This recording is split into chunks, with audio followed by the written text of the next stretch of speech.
Well, hello everyone. Hey, today NFL fantasy matchup.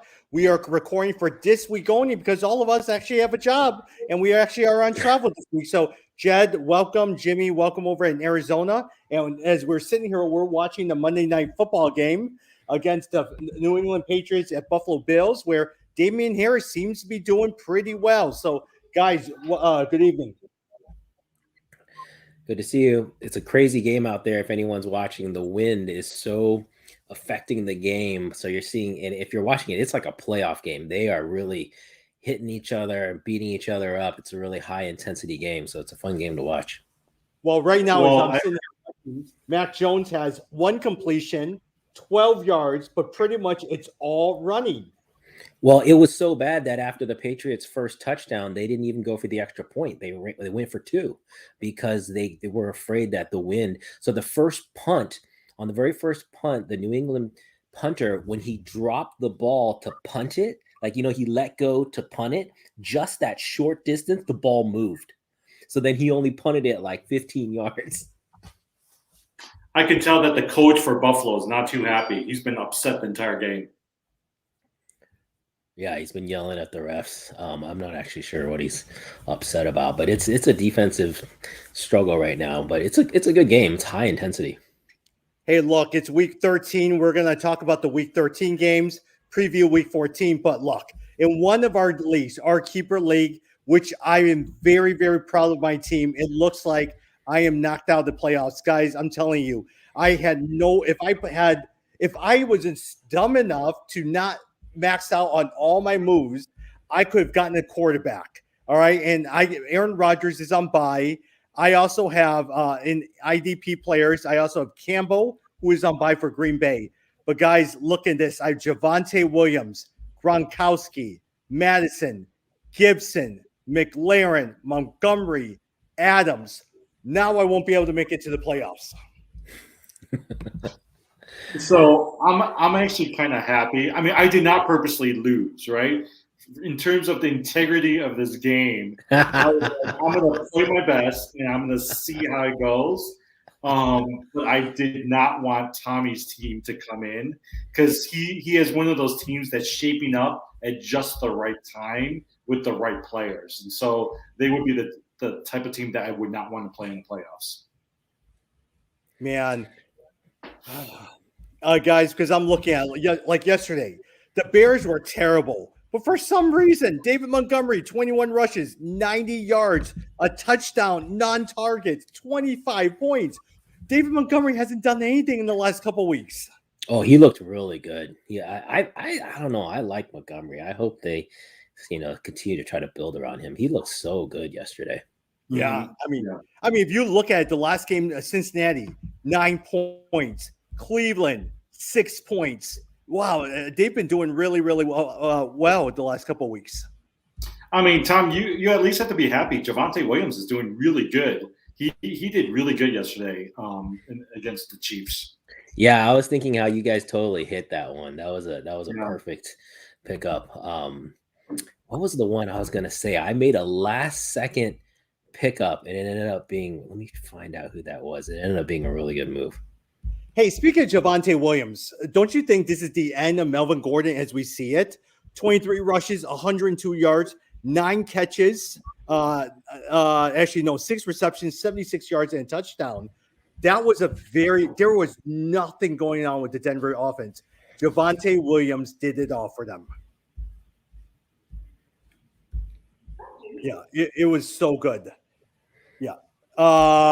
Hey, for you guys, which game stood out for in terms of a couple of news and notes that we'll look at? Logan Thomas. Chad, love to see what you're thinking.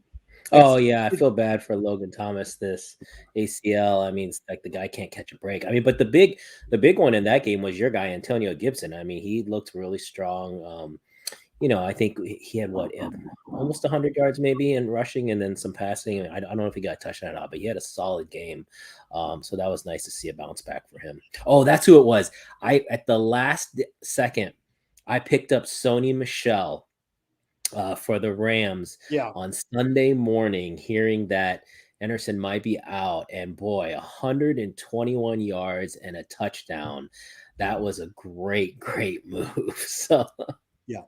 Well, Chad, one of the things I was so impressed by, did you get a chance to see the highlights of the Rams game or watch them on Red Zone?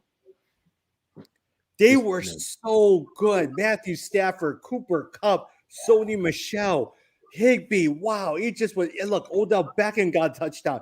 Van Jefferson got a touchdown. Everyone got a touchdown. Yeah, Beckham was the other one. I played him too. That was a nice pickup. But again, yeah, people were going nuts.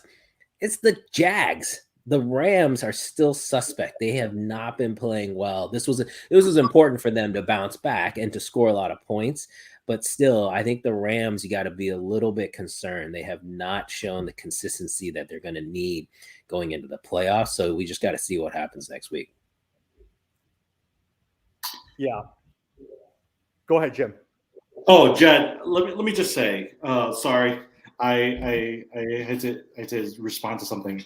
But yesterday, my teams did so good because all my players came in at the right time.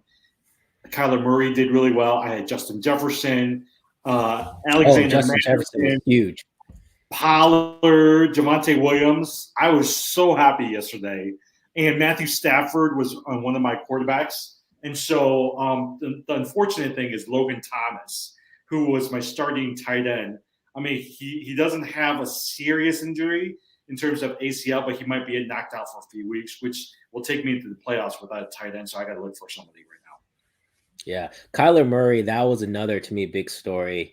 I've got Kyler Murray in our keeper league and, 2 touchdowns passing, 2 touchdowns rushing. I mean, it was just nice to see him look the same. And then I did the stupid move and sat Hopkins thinking that he was going to be on a pitch count. And of course, his very first catch was for a touchdown. So that was a mistake. Yeah. Hey, a couple of news and notes I want to go through. We talked about Logan Thomas possibly being done with the torn ACL. Adam Thielen, high ankle injury, had to leave early from the game. Look, with the playoffs starting either this week or next week, man, he might be out for the week. And so a lot of times for those who are owning Justin Jefferson, you're looking very, very good at this point. I think the other person, and we'll talk a little bit about him in the waiver wire pickups, KJ Osborne came in relief, did 4 of 7 for 47 yards in the touchdown. I think he's a good pickup, especially for those people who have Thielen. Yeah. When New Orleans, hey, look, I mean, you're really desperate with everyone coming off bye, but Taysom Hill did get a finger injury, which will not require surgery, but at the same time, it might cost him a couple of games. You think so? The injury for Taysom Hill? It's the same injury, which cost Russell Wilson several games. But the problem with Russell Wilson was in his middle finger. This one is in his pinky. Yeah, I mean, but if you notice, they kept rushing him, right? So maybe what you're hoping to do is that he'll still play, but primarily they're going to rush him and then have him throw some. But he actually did score 24 fantasy points in the last game. And you know what? New Orleans is playing the Jets next week, so that's a very winnable game. So you got to remember that. Yeah, and even Schefter, right? Schefter from ESPN is reporting that Hill is going to try to play through with his finger injury. So we'll see how it goes. The other quarterback, Russell Wilson, I thought finally started to look a little bit more like himself. And next week, Seattle is playing Houston. So another good game that they could win and he could get right. So if you've been sitting on Russell Wilson, I know I have him in one league. And he's you should definitely consider him for a starter next week. Yeah. And with Russell Wilson, he threw 30 passes, 231 yards, 2 touchdowns. And so Tyler Lockett had 68 yards, Metcalf at 60 yards. And hey, look at the running back as well, too. Travis Homer, 3 carries, 80 yards. Rashad Penny, 10 carries, 35 yards. But Old Faithful Adrian Peterson, 11 carries, 16 yards. But again, touchdown dependent with the touchdown. Right. Yeah. So, and then also Kenyan Drake suffers a broken ankle on Sunday, out for the season. Running back Elijah Mitchell evaluated for a head injury in Sunday's game. No update at this point right now. Yeah, with Kenyan Drake, Josh Jacobs obviously is the main guy, but the guy behind him is Rashard what's his last name, like Rashard Washington or something like that. Look, He got hurt too. So just look for Jacobs to get a lot of carries if you've got Jacobs next week. Hey, as we're look, I mean, it's our first and last time recording this week with all of us being on travel. We're watching the New England Patriots game. We just finished yesterday's game as well, too. And so a lot of times we're going to try to preview some of week 14. We're going to look at waiver wires, all of these different things. But hey, look, a lot of those injuries, all the news, all of that hasn't come out yet. But I'd love to pick your brain on some of the games. Jed, I'll start with you. With the Philadelphia Eagles against the New York Jets, all right? Gardner Minshew started in place of Jalen Hurts. Jalen Hurts, yep. Yeah. Miles Sanders came alive, 24 carries, 120 yards. Goddard, which I'm not surprising. Usually with quarterbacks, they love to throw to the tight end, especially if you're a backup. 105 yards, 2 touchdowns. Thoughts on Sanders? Yeah, I had a friend who asked me Sunday morning, should he drop Sanders and play someone else? And I was like, no. Like, I mean, this guy, again, I said at least keep him on your bench. Don't drop him if you don't want to start him. But yeah, he really bounced back. But again, just like I was saying before with the Jags versus the Rams, I mean, this was still the Jets. So let's not get too carried away. No. But it was nice to see Sanders put together a nice game. The only thing is you don't know, right? So towards the end of the game, he suffered an ankle injury, got put into the blue tents, and he sat out the rest of the fourth quarter. So we don't know how serious that injury is. It'll be interesting if it is somewhat serious because right now, the only healthy quarterback or the only healthy running back is kind of Gainwell because Bart Scott is out and Jordan Howard is out as well, too. So Gainwell might be somebody you might want to look at depending on how serious Miles Sanders is. Jim, for New York Jets, I actually want to ask you, Zach Wilson was your starting quarterback. You traded Elijah Moore. You wanted Elijah Moore, and you traded Devonta Williams for Elijah Moore. 6 catches, 77 yards, 1 touchdown. What are your thoughts on that one? I wanted to be sure to remind you. Well, you know what I was thinking about? I was glad that Elijah Moore had a good game. But then I was like, you know what? I held on to Devonta Williams all season. And I decided to trade him the week before, what's his name, Gordon gets injured. And now, you know what? You win some, you lose some. I mean, I still have 3 good running backs in my dynasty league. Elijah Moore, I'm hoping will be good. But I do regret trading Devonta Williams. Yeah, wouldn't you guys say Devonta Williams in one game yesterday has elevated where he is seriously being considered as one of my keepers for next year? Oh, yeah, for sure. Yeah, I think he'll be the number 1 running back. And I think they're going to try to keep running this ball. Now, if you watched the game yesterday, they actually had a pretty good strategy. They took the ball early on. They made sure Mahomes did not get on the field. The problem with the Broncos, they can't score. They can't even score a field goal, right? So if you're going to keep the ball all this time, you want to at least score 3 points. But they couldn't even do that until – towards the end of the game, fourth quarter, they finally scored a touchdown. And I think for me, that's why you guys have been on the Broncos all season. And I think this is why I haven't been paying as much attention is, like you said, the points just aren't there on offense. And so, yeah, Devonta Williams had 23 carries, 102 yards, but no touchdowns, And so I feel like that's going to cap kind of the max ceiling that he can have, but he's definitely a keeper, definitely someone to, he'll be the number 1 back there. So that's good. I was watching a Sunday night football game. It was driving me nuts. Every single time they got into the red zone, what happened? Interception. Drove me nuts as well, too. Hey, but at the same time, speaking on the other side, Jed, Kansas City, Patrick Mahomes, it's not like he threw so well. 184 yards. Look, Clyde Edwards-Helaire did nothing, 54 yards. Darrell Williams was your leading receiver at 60 yards. Yeah, I still think we're going to hear something is wrong with Mahomes. Like, what is wrong with Mahomes? Like, is there some injury or something we don't know about? Because he does not look the same. But a lot of it does seem to be decision-making. Like, he's making the wrong decision. Kansas City has not been the same as we've talked about all season. I mean, if you were watching the game, and I was watching the game yesterday, he's sitting out there for long periods of time, right? And so when he's come in, like I remember towards the end of the first half, he came in. Denver had the ball for most of the second quarter. He came in for a series, and that was like the worst series that he possibly could have, where it was 4 and out, right? And so part of it is I wonder if he's sitting the entire time, he's not engaged, he's coming in, he's trying to make something happen, and it's just not working. But it seems like he's been in a funk since the Super Bowl. Look, I mean, they just rattled him in the Super Bowl. He just did not do well. And ever since then, it's carried on to the season. And he hasn't been the same Patrick Mahomes that we saw during the regular season last year. Tom, I will say Tyreek Hill, he had 4 points.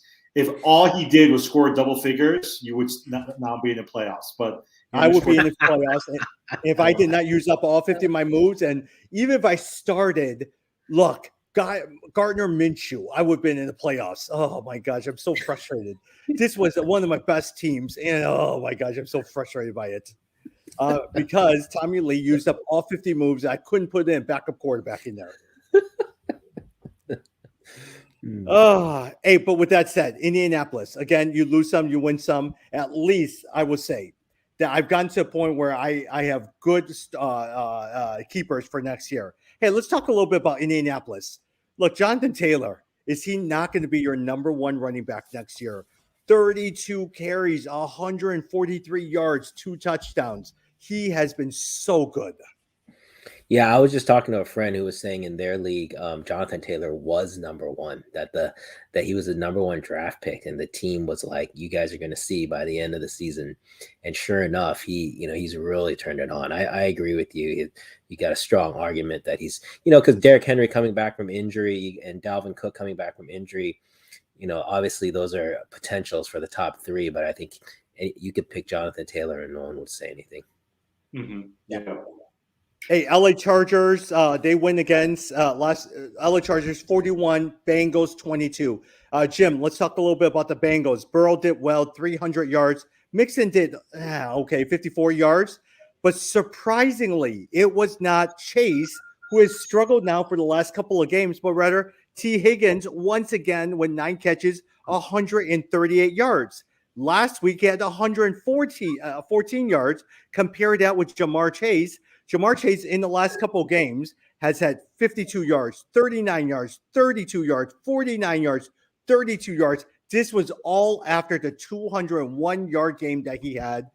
Thoughts as we head into the playoffs? Who's the wide receiver to own? Is it Jamar Chase or is it T. Higgins? I mean, you still have to play Jamar Chase, but obviously what you're seeing is T. Higgins' stock is on the rise, right? And so if I'm going to the playoffs and I have to choose one, I'm gonna roll the dice and go with T. Higgins and play with the hot hand. But I will say, at least if you're looking at it from a dynasty perspective, Jamar Chase is going to be really good next year. And if you have him, you better make sure you're keeping him because I think he's going to be really good. Yeah, and I think what's happened there is teams are just doubling on Chase. They're basically taking out Jamar Chase, and that's leaving T. Higgins. So I think you got to be careful and just look at the schedule because the Chargers are playing the Giants next week. Again, the Giants can be beat. I wouldn't. Sorry, not the Chargers. The Bengals. The Bengals are playing the San Francisco 49ers next week. So, again, that they just had a high-scoring game with Seattle. A lot of injuries in their secondary. So I would definitely still play both. And I still might stick out with Jamar Chase, in my opinion, between those two. I mean, what the Bengals have also realized is they need Joe Mixon to have big games as a runner because it takes the pressure off Burrows. It takes the pressure off the receivers.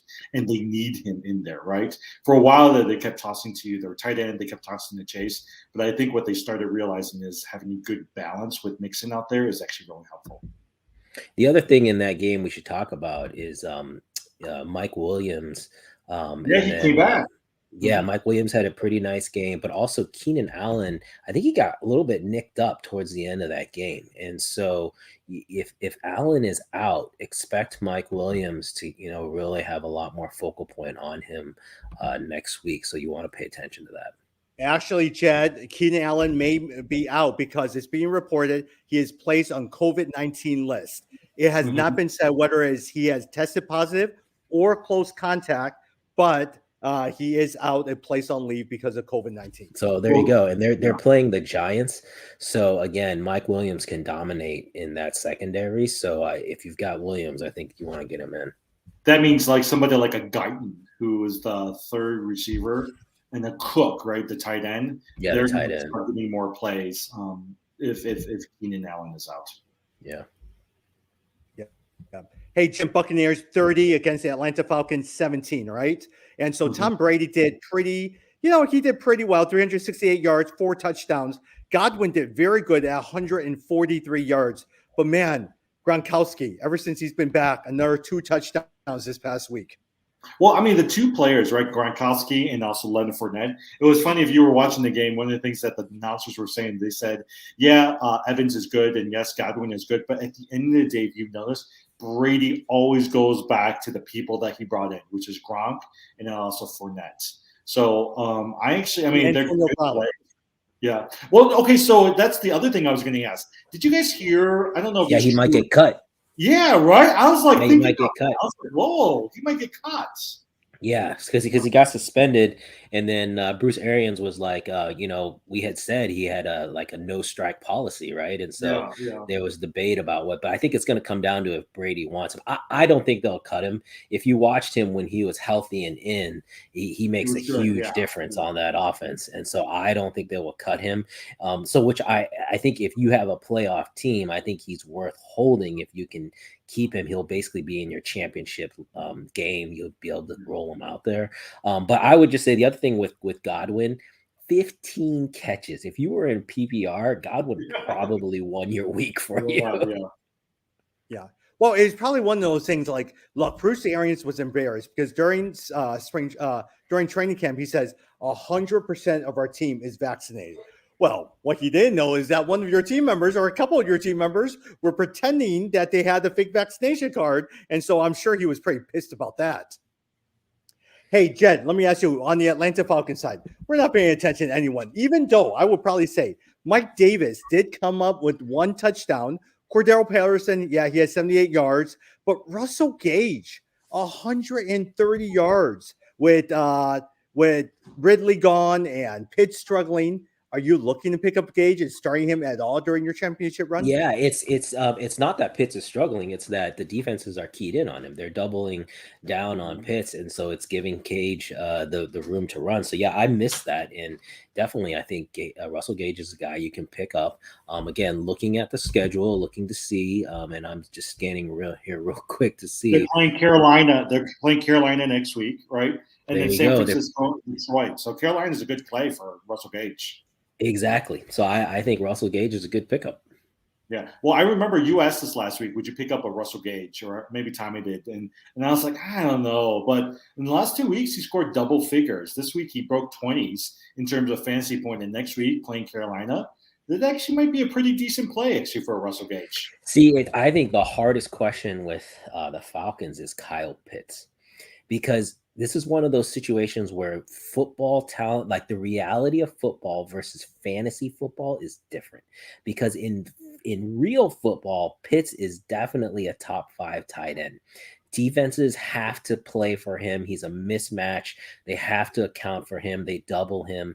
But in fantasy football, he has just not been producing because they haven't figured out how to beat the double coverage for him. They don't have any other playmakers other than Cordero Patterson, and they can't pull coverage off of Pitts. So I've been debating if he's even worth keeping for a keeper league. Yeah. Are we assuming Calvin Ridley is out for the rest of the year? I mean, I guess you kind of have to, right? Yeah, I don't know. People have probably been holding on to him, right? I would suspect. And the problem is, even if he does come on, right, he hasn't played in weeks. So at the same time, you're going to be susceptible that he's going to have a soft tissue injury and he doesn't have the conditioning to be able to play in game action. Yeah, that's a good point. Hey, look, we're sitting here and New England is 11-7 against the Buffalo Bills, right? Mac Jones has only threw 1 pass completion to Jonnu Smith for 12 yards. Other than that, they've all rushed. Mac Jones, Nelson Aguilar, Brandon Bolden, Damian Harris, Ramondre Stevenson, Jonnu Smith have all run. On the Buffalo Bills side, we were all talking about Matt Breida one rush for 3 yards only. Zach Well, Moss. he had a fumble too. Yeah, Did yeah. he have a fumble? Yeah. Yeah. Zach And then Moss Zach is doing Moss is pretty well. Isn't Zach Moss no, pretty 4 good? carries and 12 yards. Okay. Yeah.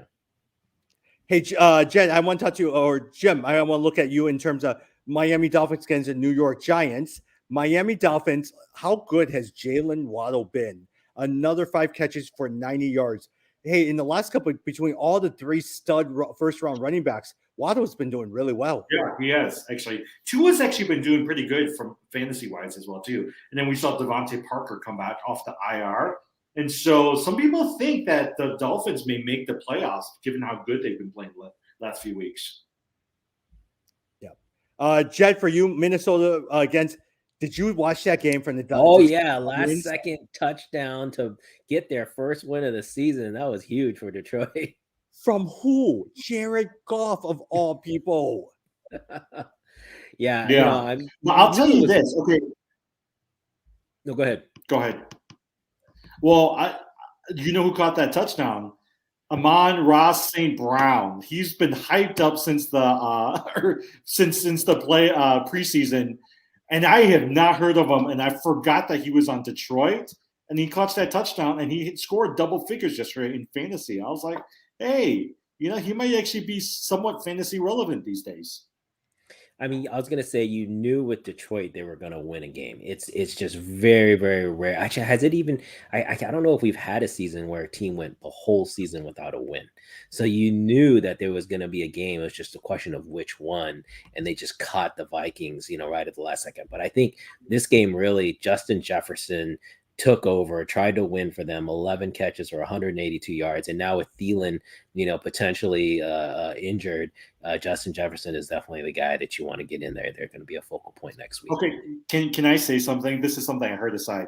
Did you know that the Packers could have drafted Justin Jefferson? And do you know who they got instead of Justin Jefferson? Jordan Love. They drafted Jordan Love instead of Justin Jefferson. Can you imagine Jefferson on the team for the Packers with Aaron Rodgers?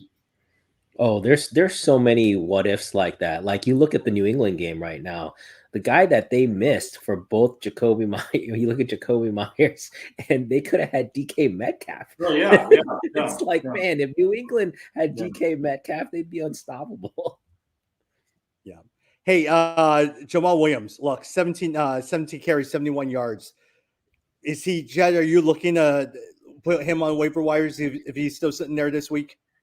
No, I don't think so. Well, Detroit's playing Denver next week. So, yeah, I don't know that that's a good pickup. Again, to me, Detroit, they got their win. The players are excited. They finally got their win. You'll probably see them relax a little bit. I expect Denver probably to blow Detroit out.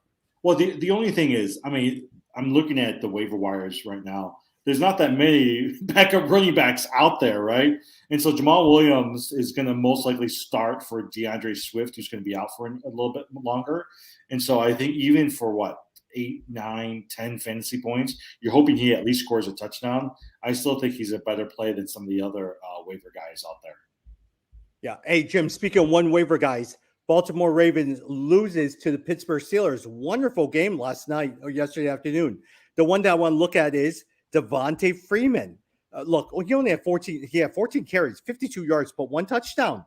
Not bad if you're looking for a backup. I mean, really, there's nobody else, right? You got Le'Veon Bell out there. You've got Latavius Murray. I was surprised that they went for the 2-point play. Yeah, Mark Andrews could have caught that ball. But when you have Justin Tucker, the number 1 kicker on your team, for me, I'd much rather tie it, go into overtime, and have them win the game, which I don't understand why they decided to go for the 2-point play. Well, yeah, he said that basically they were down to they had no more cornerbacks.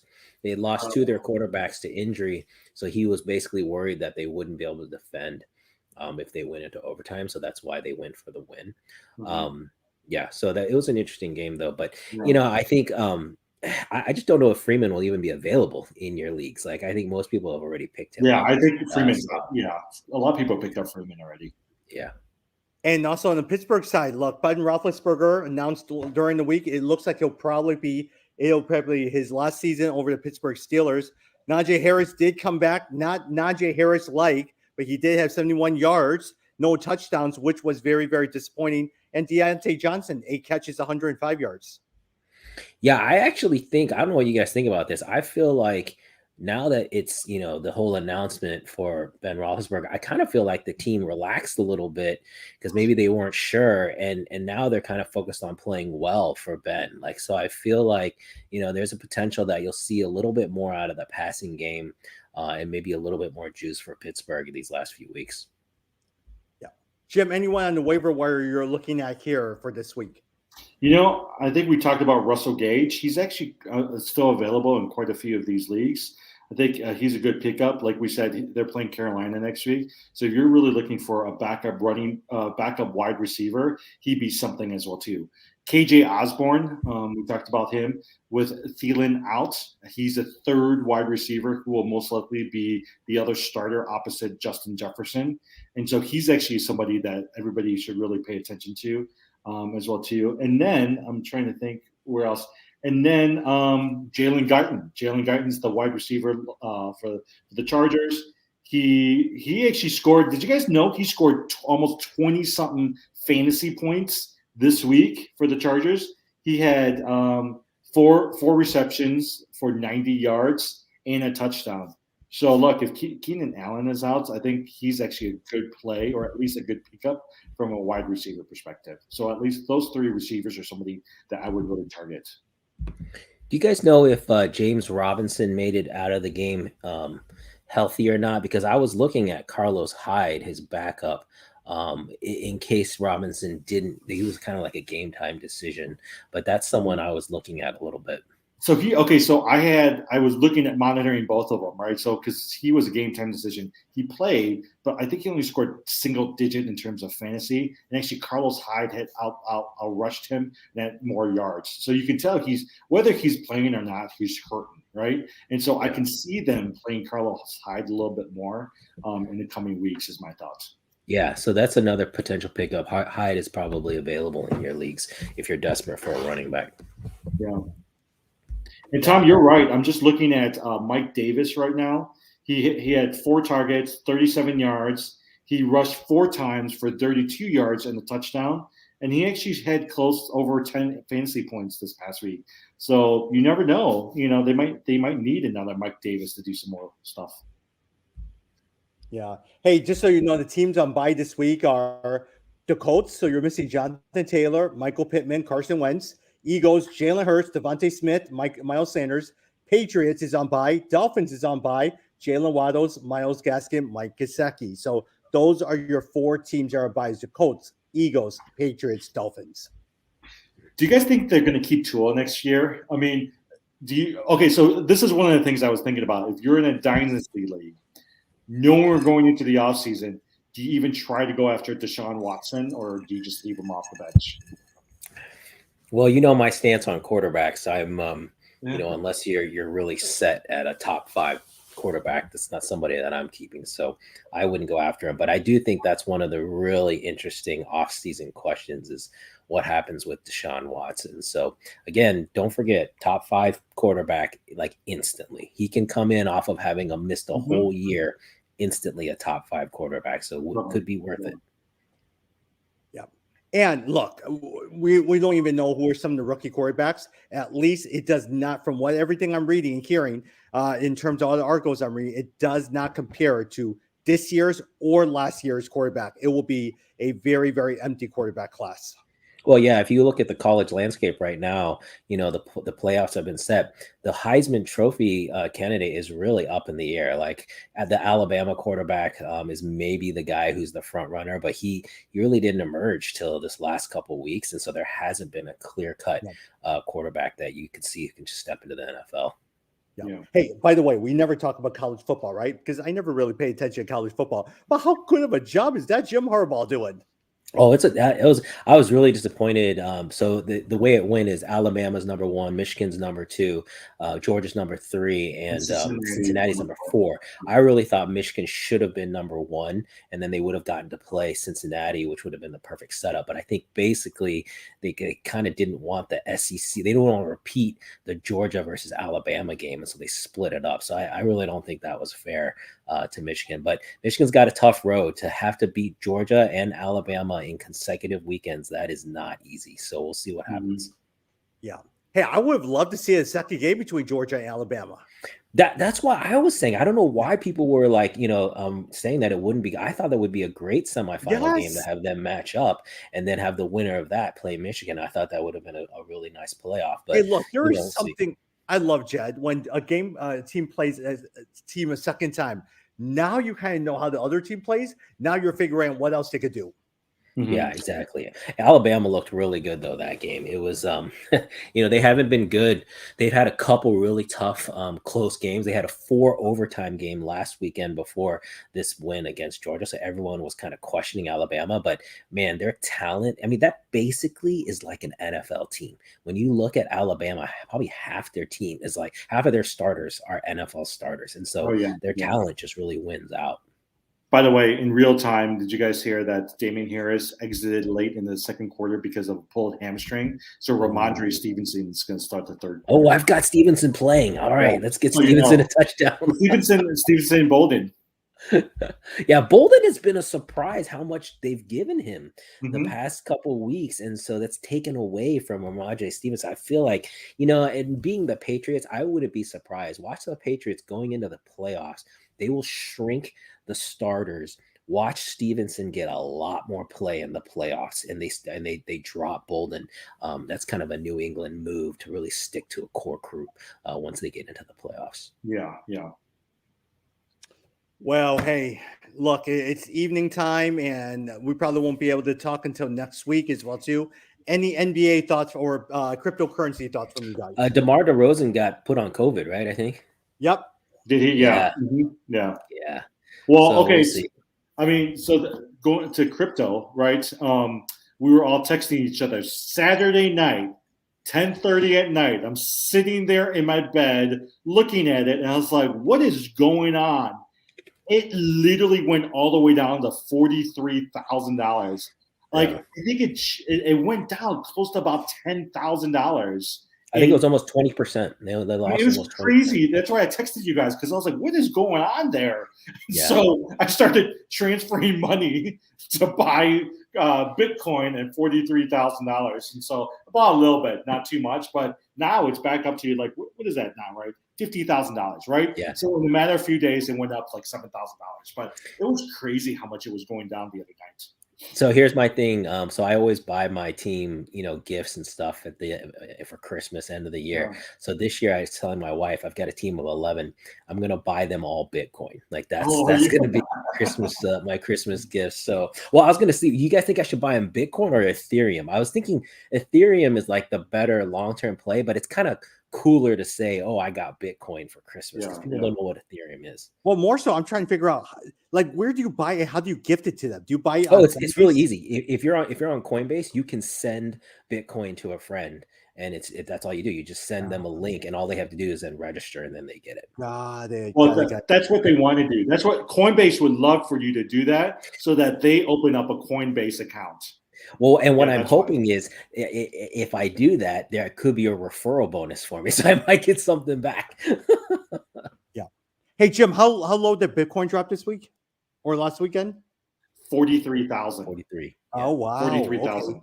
Yeah, and Ethereum dropped below 4,000. That's why I texted you guys. Yeah, because I was wondering why it was going so low, and I was sitting there monitoring it. And so I actually, good or bad, I actually sold a bunch of Ethereum because I bought it really low to buy Bitcoin because I knew it was going to go up. Yeah, it looks like it's going up again. It's gone up a lot these days. Yeah. No, it's I still personally am very long on both Bitcoin and Ethereum. I feel like so. Remember, Bitcoin every single year has at least doubled since its inception. Every single year, at least doubled, and a lot of years more than that. So if you just keep doing the math, you're still in a good spot. Yeah. Hey, Jed, I was thinking, why don't you just buy?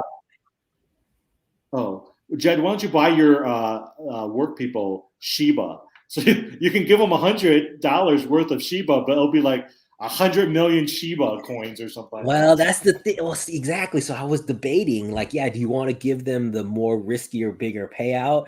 But again, I mean, to me, a part of the factor, I mean, these are all young millennials, right? And so I think one of the cool factors is to say, oh, my boss gave me, if they say Shiba, people will be like, what's that? But if they say, oh, my boss gave me Bitcoin, like, that's kind of cool. So I don't know. That's actually not bad. Sending it through Coinbase, that's actually not bad. Hey, do you know why it went down so low? You know, I think it was a lot of people just think that it was a correction in the market. So the day before, if you've noticed, all the stocks went down. So all of the stocks, because of, I think it was fear of inflation, just bad day on the stock market. There's a bunch of different reasons why. And then I think who knows? It was late Saturday night at 10:30 at night. You know, no one was paying attention. I don't even know why I was paying attention to it, but I was paying attention to it. I was watching it. And then when it went down, I started just paying it really close attention, especially when it hit the $10,000 loss mark. So I was reading, one of the things, if you really are into Bitcoin and Ethereum, is you watch the futures markets. And so basically what they have is a lot of these big institutional buyers, they put in place buy orders or sell orders at a certain mark, and they can actually track the volume of that. So what they said was it was a trigger where it hit a certain price point, and then all of a sudden all these large orders started selling, and then that triggered automatic sell points. So it wasn't a bunch of people at once selling, it was all these automatic orders, because they're basically taking in their profits. And so it just kind of cascaded and went from there until all those orders were fulfilled, and then it finally stopped. Oh, maybe that's right. Yeah, because it went down low. It really went down low. Yeah. Wow, pretty good. NBA, you guys watching NBA games today? The Bulls are really up high against the Denver Nuggets. Yeah, they are up 83 to 100. They are up 100 to 83 in the fourth quarter. Nice. I won my basketball league again, so just eked it out like a 6-4 win. So kept that top spot. We'll see what happens. Yep. All right, guys.